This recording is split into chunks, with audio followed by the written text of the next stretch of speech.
Bismillahirrahmanirrahim. Assalamu alaikum dear students. Today we are going to start chapter number 19. The name of the chapter is Dawn of Modern Physics.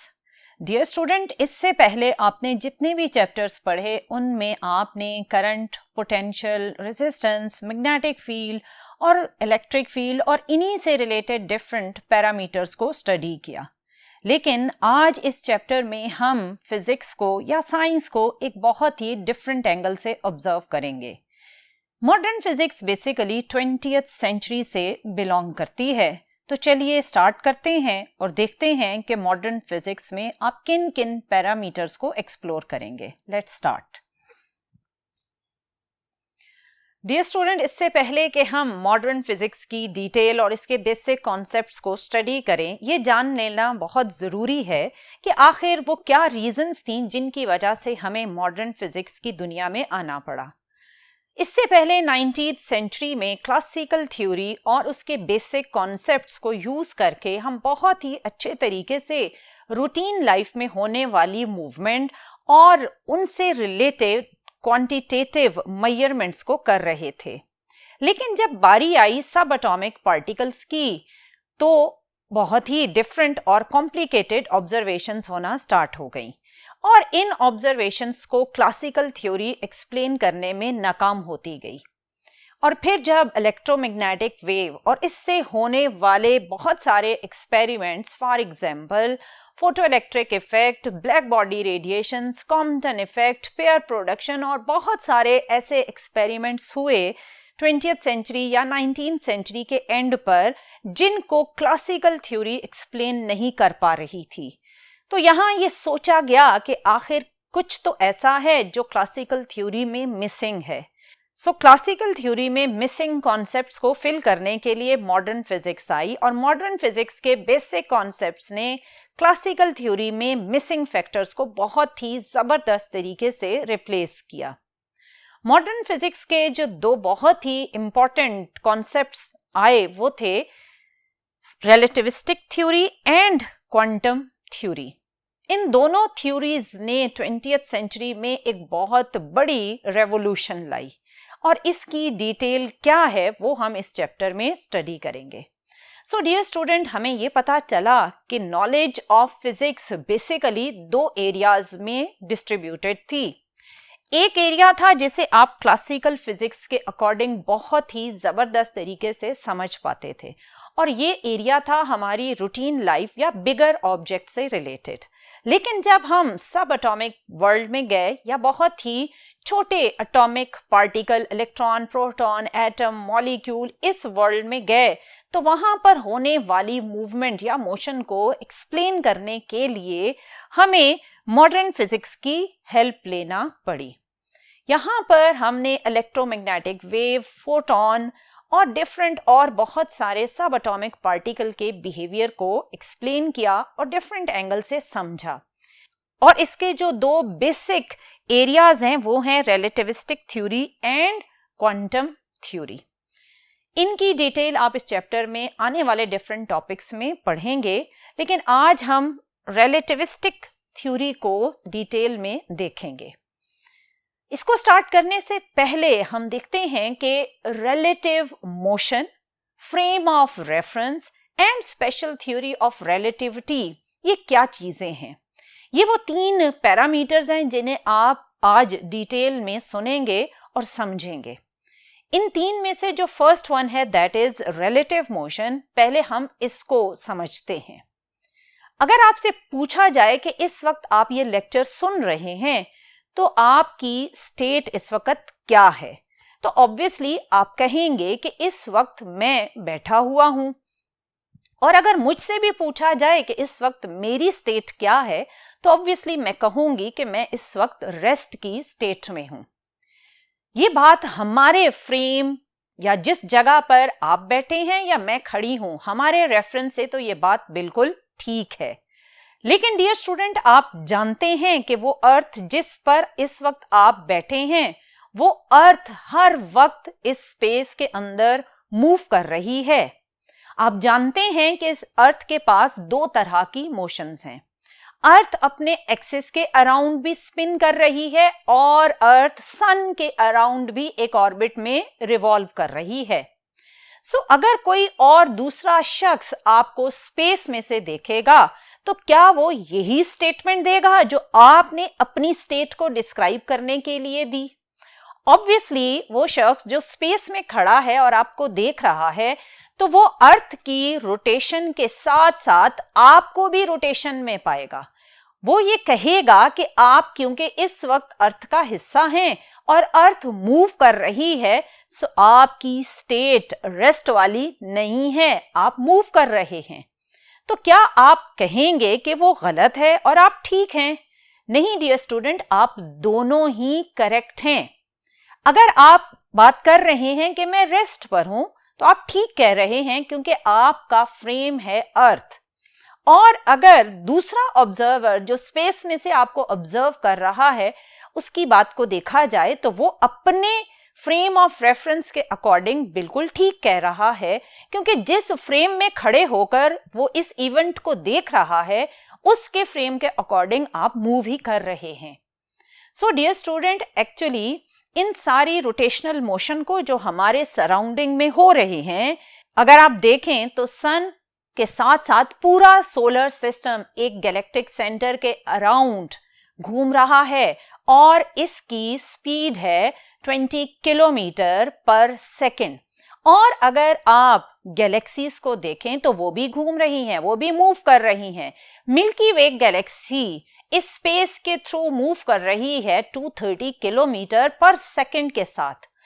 तो इसका मतलब student ये हुआ कि हमारे surrounding में मौजूद जो डिफरेंट प्लैनेट्स हैं, जो डिफरेंट गैलेक्सीज हैं, they all are in the state of motion. सब हर वक्त किसी ना किसी पॉइंट या किसी ना किसी रेफरेंट पॉइंट के अकॉर्डिंग घूम रही हैं या मूव कर रही हैं। हम जब रूटीन लाइफ में ऑब्जर्वेशन बेसिकली करते हैं तो हम इन मूवमेंट्स को इग्नोर कर रहे होते हैं और अपनी स्टेट को अपने फ्रेम ऑफ रेफरेंस के अकॉर्डिंग डिस्क्राइब कर रहे होते हैं।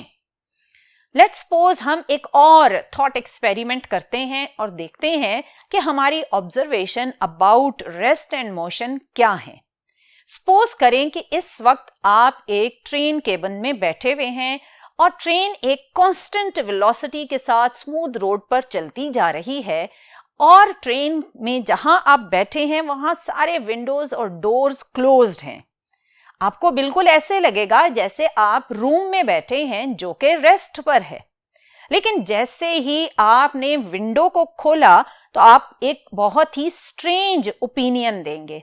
आप कहेंगे कि आप तो रेस्ट पर हैं लेकिन सराउंडिंग की चीजें एक वेलोसिटी के साथ, तेजी के साथ पीछे की तरफ मूव कर रही हैं। लेकिन ऐसा दूसरे ऑब्जर्वर के लिए नहीं होगा। वो ऑब्जर्वर जो प्लेटफॉर्म पर खड़ा है और आपको केबिन में बैठे हुए देख रहा है, उसकी स्टेटमेंट आपकी स्टेटमेंट से डिफरेंट होगी। वो ये कहेगा कि आप इस वक्त मूव कर रहे हैं, आप रेस्ट पर नहीं हैं।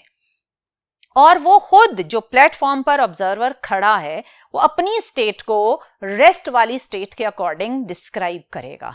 आपने कहा कि वो ऑब्जर्वर मूव कर रहा है और आप रेस्ट पर हैं, लेकिन वो ऑब्जर्वर जो आउटसाइड खड़ा है उसका ओपिनियन ये है कि वो रेस्ट पर है और आप अभी अभी यहां से मूव करते हुए गुजरे हैं। अब दोनों ऑब्जर्वर अपनी अपनी रेफरेंस वाली पोजीशन के हवाले से ठीक कह रहे हैं।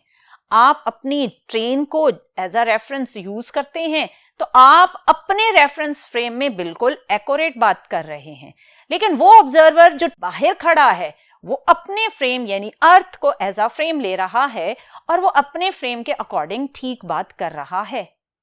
अब एक और एक्सपेरिमेंट देखें कि ऑब्जर्वेशंस किस तरह एक दूसरे से वेरी करती हैं। अगर आप ट्रेन में खड़े हैं और आप बॉल को अपवर्ड थ्रो करते हैं तो आपको लगेगा कि बॉल स्ट्रेट अप जाकर वापस आपके हाथ में आ गई। आपको बॉल की movement straight upward and straight downward लगेगी। लेकिन यही मूवमेंट अगर बाहर खड़ा हुआ कोई शख्स ऑब्जर्व करेगा तो उसका कहना ये नहीं होगा। वो ये कहेगा कि जब बॉल ऊपर और नीचे की तरफ मूव कर रही है तो इसका पाथ पैराबोला है, पैराबोलिक पाथ है, it's not a straight line path, क्योंकि ट्रेन की जो हॉरिजॉन्टल वेलोसिटी है उसकी वजह से उसे बॉल की movement straight up and down नजर नहीं आएगी।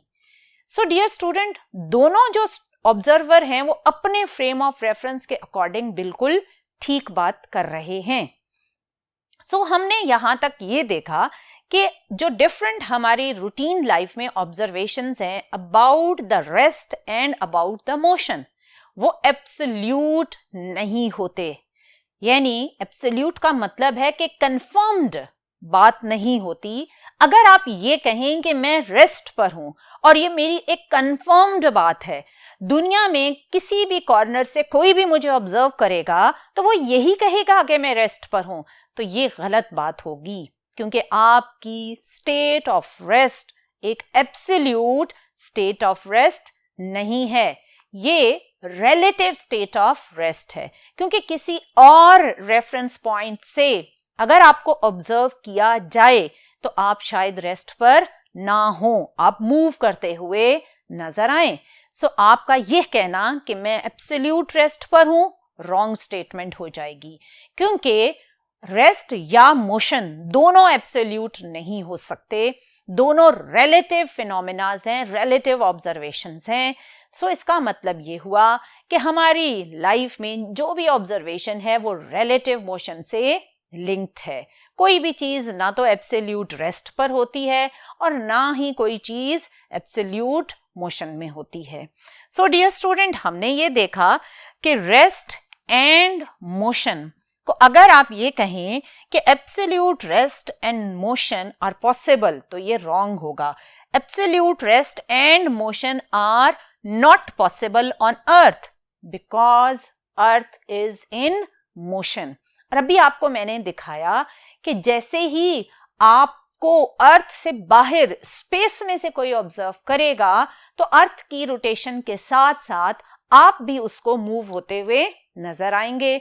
सो आपकी स्टेट ऑफ रेस्ट आपके रेफरेंस से तो करेक्ट है, लेकिन किसी और ऑब्जर्वर के रेफरेंस से आप रेस्ट पर नहीं होंगे, आप मोशन में होंगे। सो इसका मतलब कि रिलेटिव मोशन का जो प्रोसेस है या जो फिनोमेना है ये हमारी रूटीन लाइफ में यूज होता है।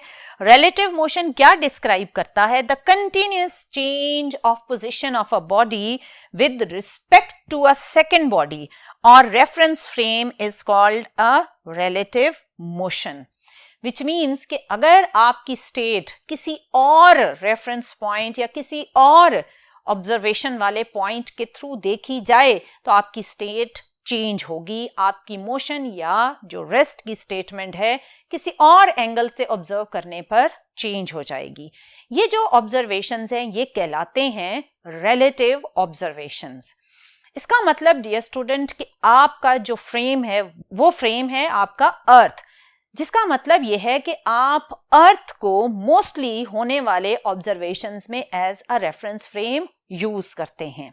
और रेफरेंस फ्रेम कितनी टाइप्स के होते हैं और उनमें ऑब्जर्वेशंस को अगर ऑब्जर्व किया जाए या ऑब्जर्वेशन को लिया जाए तो क्या डिफरेंस आता है। तो चलिए देखते हैं फ्रेम ऑफ रेफरेंस की detail. Dear student, frame of reference कुछ भी नहीं है, सिंपली एक कोऑर्डिनेट सिस्टम है। अगर आप रूम में बैठे हैं तो ऑब्वियसली आपका रूम एक 3 डायमेंशनल रूम है which has 3 coordinates, x axis, y axis and z axis.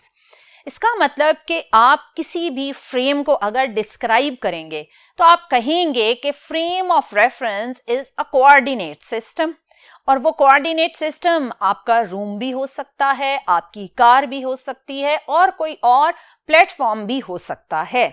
So what is a frame of reference? Frame of reference is a coordinate system relative to which measurements are taken, यानी जिस जगह पर खड़े होकर आप कोई भी ऑब्जर्वेशन कर रहे हैं तो वो जगह कहलाएगी आपका फ्रेम ऑफ रेफरेंस, और ऑब्वियसली उस फ्रेम ऑफ रेफरेंस में होंगे कोऑर्डिनेट एक्सिस।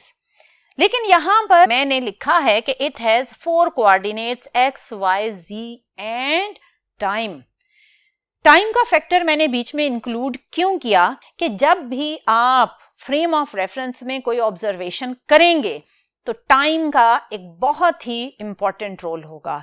टिल नाउ आपने ये याद रखना है कि फ्रेम ऑफ रेफरेंस क्या है। फ्रेम ऑफ रेफरेंस एक कोऑर्डिनेट सिस्टम है जिसको आप किसी भी ऑब्जर्वेशन को देखने के लिए यूज कर सकते हैं। और ये फ्रेम ऑफ रेफरेंस आपका रूम भी हो सकता है, आपकी कार भी हो सकती है, कोई आपका ट्रेन का केबिन हो सकता है, और कहीं आप प्लेटफॉर्म पर खड़े हैं तो वो जगह भी आपका फ्रेम ऑफ रेफरेंस होगी। अब frame of reference dear student 2 तरह के होते हैं। एक कहलाता है इनर्शियल फ्रेम ऑफ रेफरेंस और दूसरा कहलाता है non inertial frame of reference. इन दोनों में क्या फर्क है? वो फ्रेम ऑफ रेफरेंस जहां पर अगर आप खड़े होकर कोई ऑब्जर्वेशन कर रहे हैं और वो फ्रेम ऑफ रेफरेंस रेस्ट पर है या फिर कांस्टेंट वेलोसिटी के साथ मूव कर रहा है, तो ऐसे फ्रेम ऑफ रेफरेंस को बोला जाता है inertial frame of reference. For example, आप किसी कार में बैठे हैं और वो कार रेस्ट पर है तो वो एक इनर्शियल फ्रेम ऑफ रेफरेंस होगा।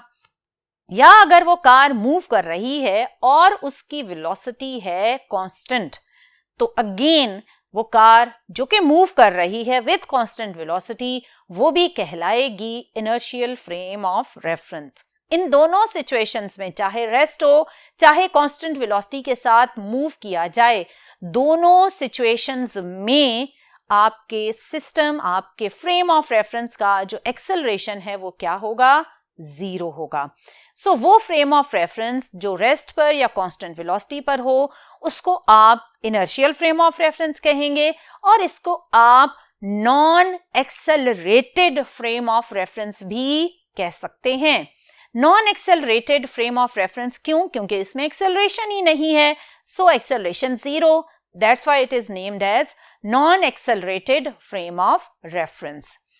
अगर डियर स्टूडेंट आप किसी भी नॉन एक्सेलरेटेड यानी इनर्शियल फ्रेम ऑफ रेफरेंस में न्यूटन फर्स्ट लॉ को ऑब्जर्व करना चाहें तो क्या ऑब्जर्वेशन होगी आपकी? न्यूटन फर्स्ट लॉ ये कहता है कि कोई भी ऑब्जेक्ट अगर रेस्ट पर है तो वो हमेशा रेस्ट पर ही रहेगा।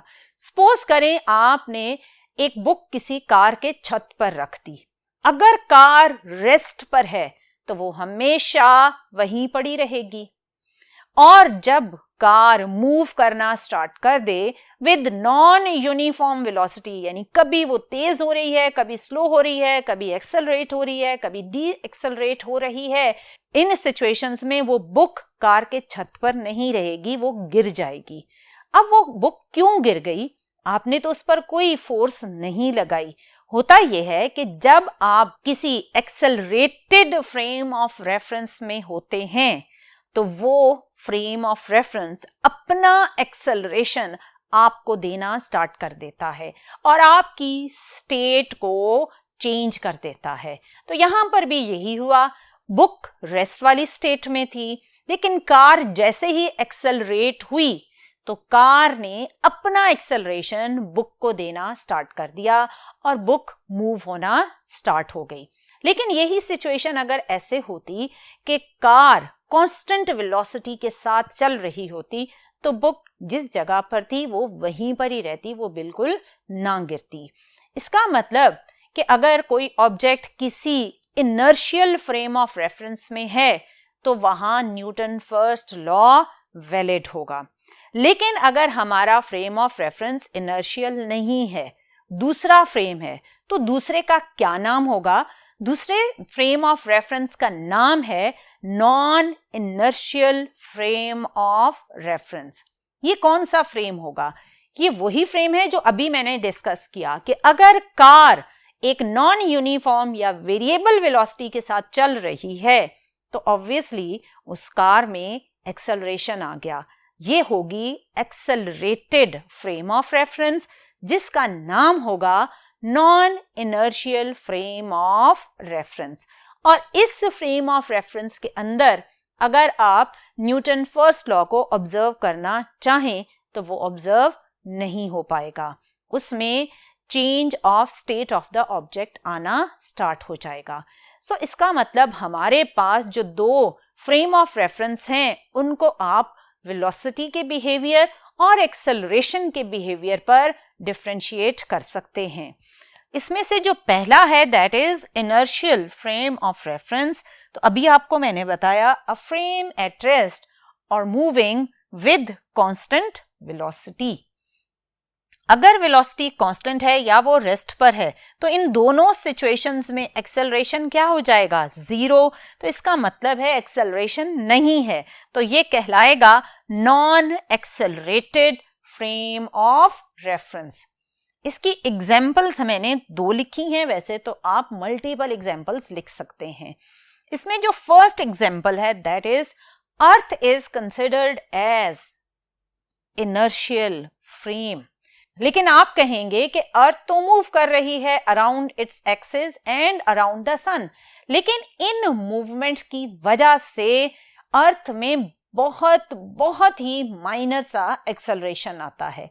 हम उस एक्सेलरेशन को अगर इग्नोर कर दें तो अर्थ कहलाएगी इनर्शियल फ्रेम, और अगर आप बहुत ही स्ट्रिक्ट हैं और आप इसको इग्नोर नहीं करना चाहते, आप इस माइनर से एक्सेलरेशन को भी कंसिडर करते हैं, तो फिर इस सिचुएशन में अर्थ क्या बन जाएगी, अर्थ कहलाएगी एक non inertial frame of reference, क्योंकि आप उसमें माइनर सा भी आने वाला एक्सेलरेशन इग्नोर नहीं कर रहे।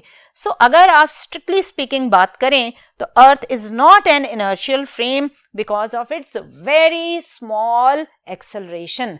लेकिन हम रूटीन लाइफ में इस एक्सेलरेशन को इग्नोर कर देते हैं और हम अर्थ को कंसिडर करते हैं as inertial frame of reference.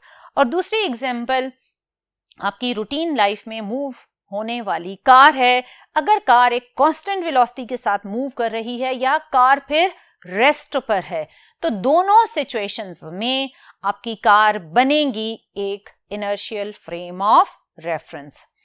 Dear student, अगर आप इनर्शियल फ्रेम ऑफ रेफरेंस के अकॉर्डिंग ऑब्जर्वेशंस करें, अगर आप दो inertial frame of reference use करते हैं, एक आप अर्थ को लेते हैं इनर्शियल फ्रेम ऑफ रेफरेंस और आप एक और मूविंग कार जो कि मूव कर रही है कांस्टेंट वेलोसिटी के साथ, उसको inertial frame of reference consider करें, तो दोनों की ऑब्जर्वेशंस किस तरह होंगी जरा दिखते हैं। सपोज करें कि एक कार 100 किलोमीटर पर आवर के साथ मूव कर रही है।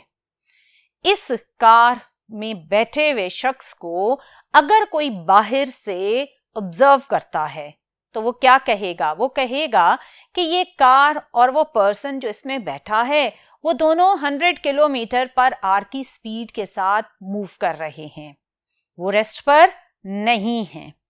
लेकिन अगर आप कार में बैठकर आउटर साइड्स को ऑब्जर्व करेंगे तो आप कहेंगे कि मैं इस वक्त रेस्ट पर हूं और वो ऑब्जर्वर जो बाहर खड़ा है वो मूव कर रहा है, और वो मूव करता हुआ आप अगर फॉरवर्ड मूव कर रहे हैं तो आपको लगेगा कि वो पीछे की तरफ जा रहा है।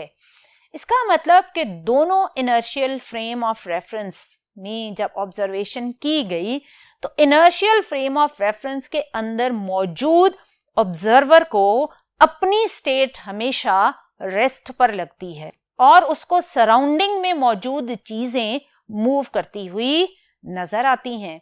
सो इसका मतलब जब भी आप इनर्शियल फ्रेम ऑफ रेफरेंस पर खड़े होकर ऑब्जर्वेशंस करते हैं तो ये ऑब्जर्वेशंस रिलेटिव ऑब्जर्वेशंस होती हैं और ये ऑब्जर्वेशन रिलेटिव मोशन को डिस्क्राइब कर रही होती हैं, एब्सोल्यूट मोशन को डिस्क्राइब नहीं कर रही होती। सो डियर स्टूडेंट, अभी तक जो मैंने आपको बताया वो ये था कि अगर आप अपनी रियल लाइफ में एब्सोल्यूट रेस्ट या एब्सोल्यूट मोशन की बात करें तो मॉडर्न फिजिक्स के कॉन्सेप्ट्स के अकॉर्डिंग ये पॉसिबल नहीं है। आप हमेशा किसी भी ऑब्जेक्ट की स्टेट को अगर डिस्क्राइब करेंगे तो वो एक रिलेटिव ऑब्जर्वेशन होगा। हमने ये देखा कि जब हम किसी भी स्टेट को, चाहे वो रेस्ट हो या मोशन हो, उसको डिस्क्राइब करते हैं तो हमारा फ्रेम एक बहुत ही इंपॉर्टेंट रोल प्ले करता है। मोस्टली जो हम ऑब्जर्वेशंस करते हैं वो इनर्शियल फ्रेम के अकॉर्डिंग करते हैं। और मैंने आपको ये भी बताया कि फ्रेम ऑफ रेफरेंस होता क्या है। फ्रेम ऑफ रेफरेंस बेसिकली एक कोऑर्डिनेट सिस्टम होता है जहां खड़े होकर आप कोई भी ऑब्जर्वेशन कर रहे होते हैं। आपके पास दो तरह के इनर्शियल फ्रेम बने, एक था इनर्शियल फ्रेम ऑफ रेफरेंस और दूसरा था non inertial frame of reference. और दूसरा स्टूडेंट याद रखिएगा कि कार जिस मोमेंट पर स्टार्ट हो रही होती है उस वक्त वो एक्सेलरेट हो रही होती है, जीरो से वेलोसिटी गेन कर रही होती है। उस मोमेंट पर कार एक non inertial frame of reference होता है। और जिस मोमेंट पर कार रुकने लगती है, जब आप उसमें ब्रेक्स अप्लाई करते हैं, at that time car D accelerate हो रही होती है। उस मोमेंट पर कार अगेन एक non inertial frame of reference होता है। और इन दोनों स्टार्टिंग और ब्रेकिंग मोमेंट के बीच में अगर कार किसी स्मूथ रोड पर एक कांस्टेंट वेलोसिटी के साथ मूव कर रही है तो उसको आप लेते हैं इनर्शियल फ्रेम ऑफ रेफरेंस। वो फ्रेम जो वेरिएबल वेलोसिटी के साथ मूव कर रहा है उसमें होगा एक्सेलरेशन, उसका एक्सेलरेशन जीरो नहीं होगा। और इसकी मैंने आपको दो एग्जांपल्स दी, वो कार जो नॉन यूनिफॉर्म वेलोसिटी के साथ मूव कर रही है और अर्थ, अगर आप स्ट्रिक्टली स्पीकिंग बात करें, आप बहुत ही स्ट्रिक्ट हो जाएं about the rotation and movement of earth, और इस मूवमेंट और रोटेशन की वजह से प्रोड्यूस होने वाले छोटे से एक्सेलरेशन को भी आप इग्नोर नहीं करते तो फिर वो बन जाती है non inertial frame of reference. लेकिन हम जितनी भी ऑब्जर्वेशंस करेंगे उसमें हम अर्थ को as inertial frame of reference लेकर ही चलेंगे। डियर स्टूडेंट, अब चलते हैं नेक्स्ट कॉन्सेप्ट की तरफ जो कि है थ्योरी ऑफ रिलेटिविटी। तो चलिए अब देखते हैं कि थ्योरी ऑफ रिलेटिविटी क्या है। Dear student, theory of relativity को बताने से पहले मैं थोड़ी सी आपके साथ आइंस्टाइन की परेशानी को शेयर करूंगी। आइंस्टाइन ने जब रिलेटिव प्रोसेस के अकॉर्डिंग डिफरेंट ऑब्जर्वेशंस किए और इन्हीं ऑब्जर्वेशंस को लाइट के थ्रू भी ऑब्जर्व करने की कोशिश की तो चीजें बिल्कुल चेंज होने लग गईं। आइंस्टाइन ने बहुत सारे थॉट एक्सपेरिमेंट किए, उनमें से एक मैं आपको एक्सप्लेन करती हूं। अगर आप सपोज करें कि कार 110 किलोमीटर पर आवर की स्पीड के साथ आ रही है और आप स्पीडोमीटर से उसकी स्पीड मेजर करते हैं तो आप कहते हैं कि कार की स्पीड है 110 किलोमीटर पर आवर। अब वही कार जो 110 के साथ मूव कर रही थी एक और कार को क्रॉस करती है। जिस कार को वो क्रॉस करती है उसकी स्पीड है 90 किलोमीटर पर आवर।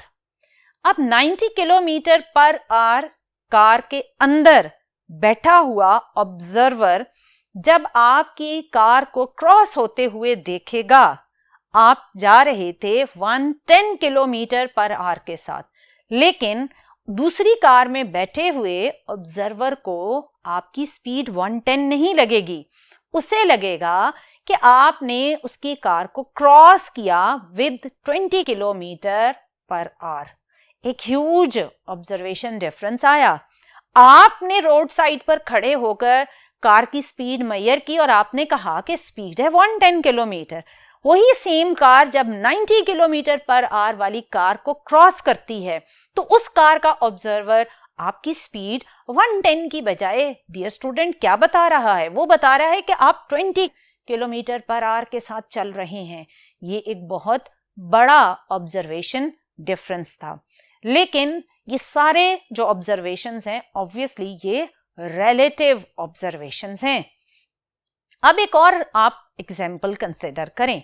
सपोज करें आप कार में मूव कर रहे हैं विद 50 किलोमीटर पर आवर और सामने से एक कार आ रही है, उसकी स्पीड है 30 किलोमीटर पर आवर। अब आप उसकी स्पीड को क्या ऑब्जर्व करेंगे? अब आपके अकॉर्डिंग उसकी स्पीड होगी 80 किलोमीटर पर आवर, क्योंकि अब आपकी जो रिलेटिव स्पीड्स हैं वो ऐड होना स्टार्ट हो जाएंगी। वो एक दूसरे के साथ जब ऐड होंगी तो 50 प्लस 30 विल गिव यू 80। सो इसी सिचुएशन को अब हम एक और एंगल से देखते हैं।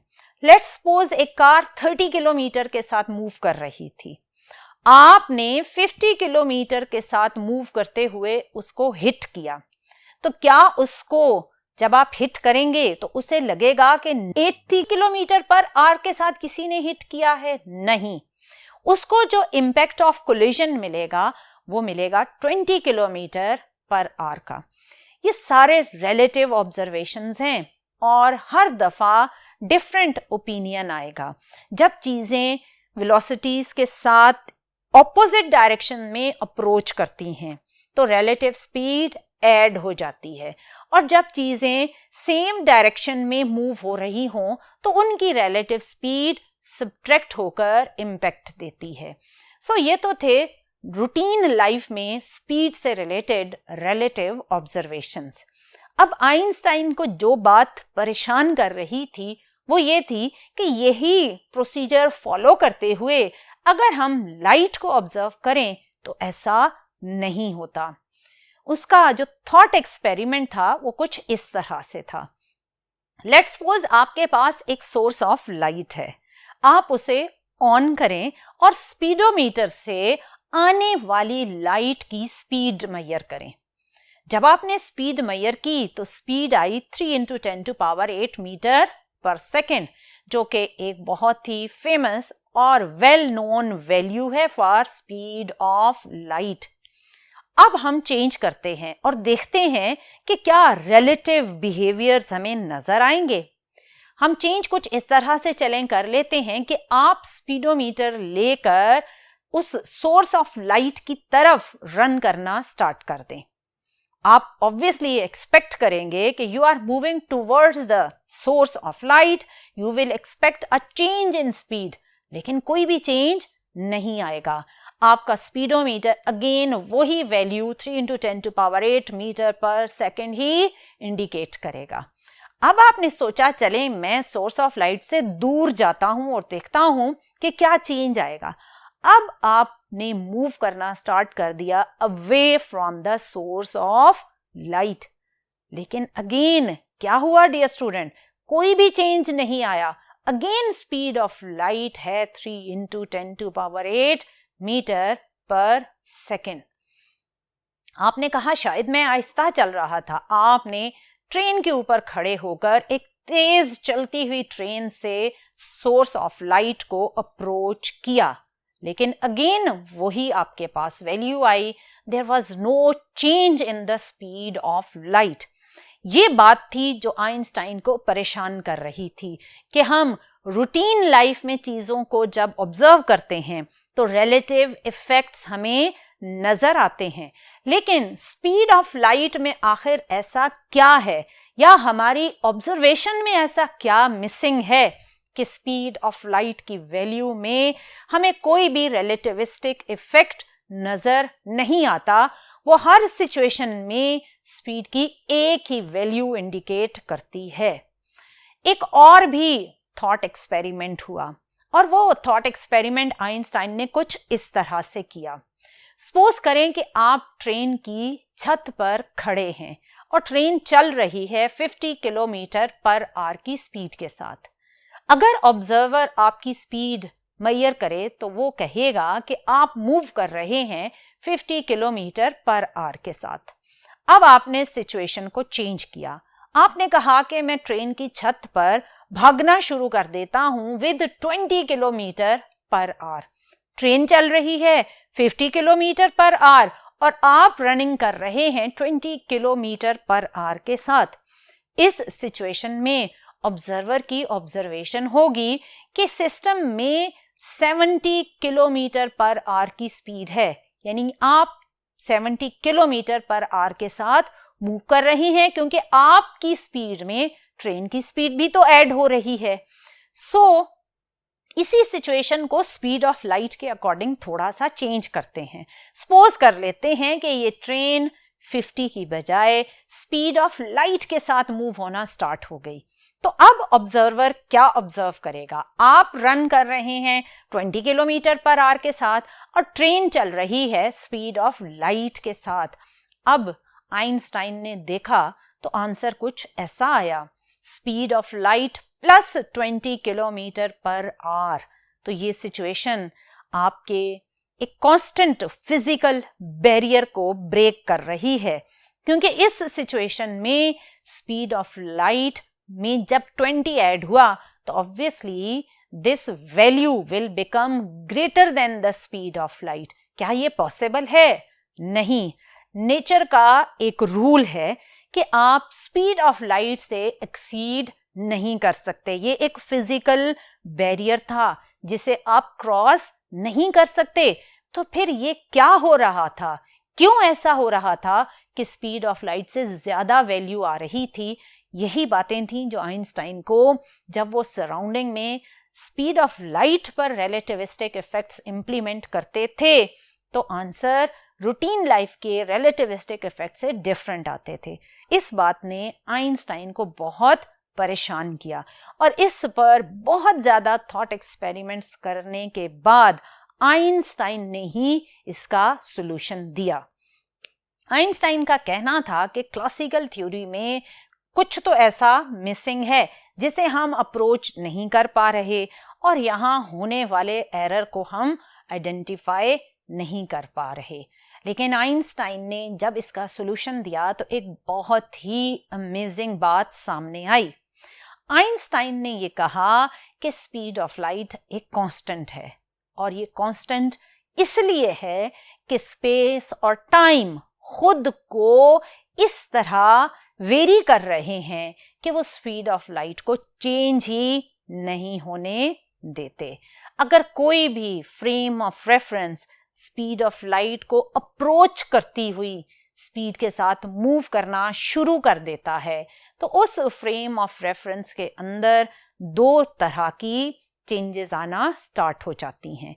इसको बताने से पहले मैं आपका ध्यान थोड़ा सा स्पीड ऑफ लाइट के फार्मूले की तरफ लेकर चलूंगी।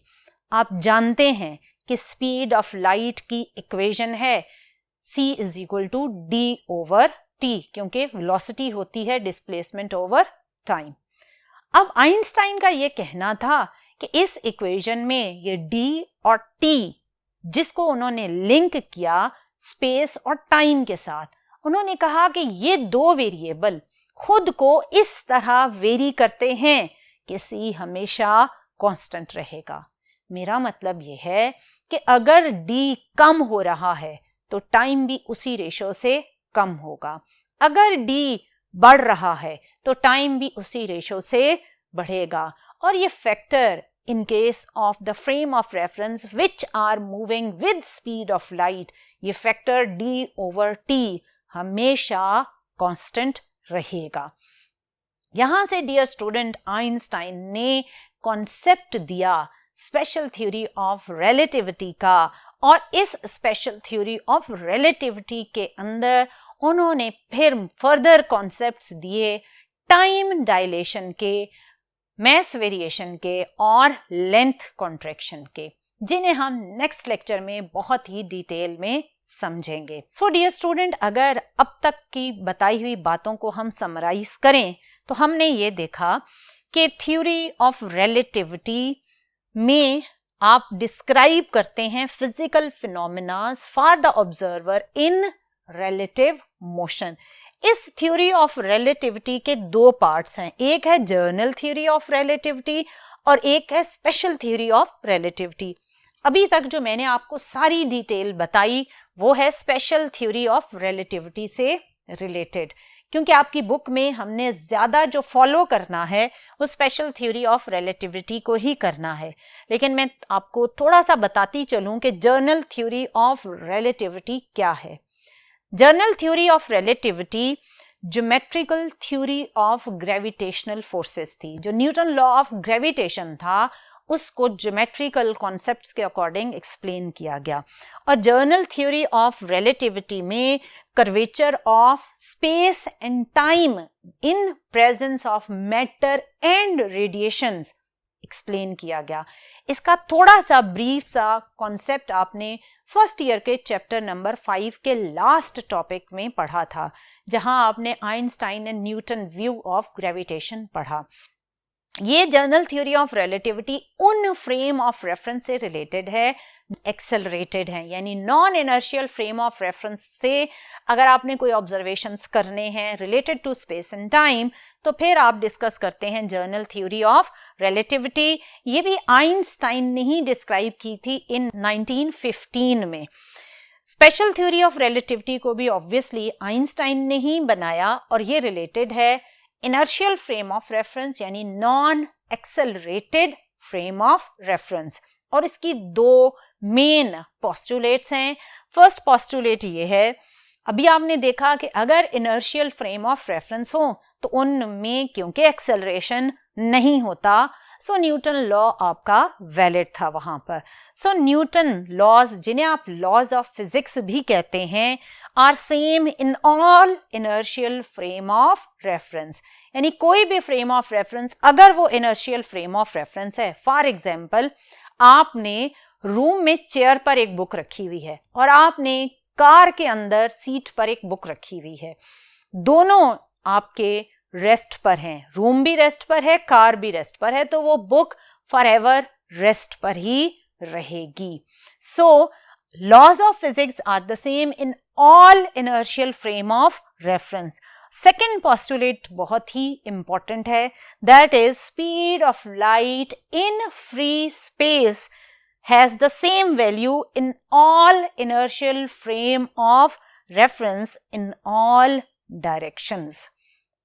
अभी आपने देखा, जो मैंने अभी आपको थॉट एक्सपेरिमेंट बताया, कि अगर आप सोर्स ऑफ लाइट की तरफ जा रहे हैं, उससे दूर जा रहे हैं, या खड़े होकर ऑब्जर्वेशन कर रहे हैं, यानी जिस भी डायरेक्शन से आप स्पीड ऑफ लाइट को ऑब्जर्व करते हैं in inertial frame of reference, तो स्पीड ऑफ लाइट में आपको कोई भी चेंज नहीं मिल रहा। So speed of light in free space has the same value in all inertial frame of reference in all directions. और इसको जस्टिफाई किसने किया था? इसको जस्टिफाई किया गया with variation of space and time. और इन स्पेस और टाइम की वेरिएशन को नाम दिया आइंस्टाइन ने time dilation and length contraction.